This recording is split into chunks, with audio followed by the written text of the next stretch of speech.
বৈষম্য বিরোধী ছাত্র আন্দোলনের সময় আলোচনায় আসা গান দেশটা তোমার বাপের নাকি, এই গানের আদলে আসামের ভাষায় গানটিকে ভারতে গ্রেপ্তার হয়েছেন আলতাফ হোসেন নামে এক শিল্পী।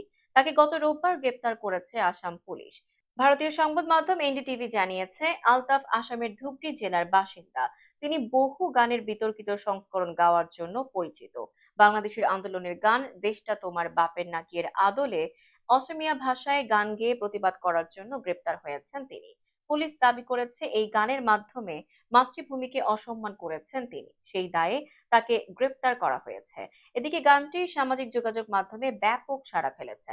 আসামের মুখ্যমন্ত্রী হিমন্ত বিশ্ব শর্মা সামাজিক যোগাযোগ মাধ্যমে গানটি নিয়ে ক্ষোভ প্রকাশ করেছিলেন এবং জনসাধারণকে অসমীয়া সম্প্রদায়ের সামাজিক নিয়ম মেনে চলার জন্য সতর্ক করে লিখেছেন, সমাজে ভালোভাবে সংহত হওয়ার জন্য একজনকে অবশ্যই এর মূল বৈশিষ্ট্যগুলোকে সম্মান করতে হবে।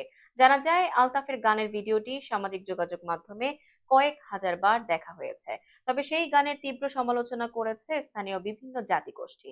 বাংলাদেশে দেশটা তোমার বাপের নাকি গানের কথা লিখেছিলেন ইথুন বাবু, আর তাতে কণ্ঠ দেন মৌসুমী চৌধুরী।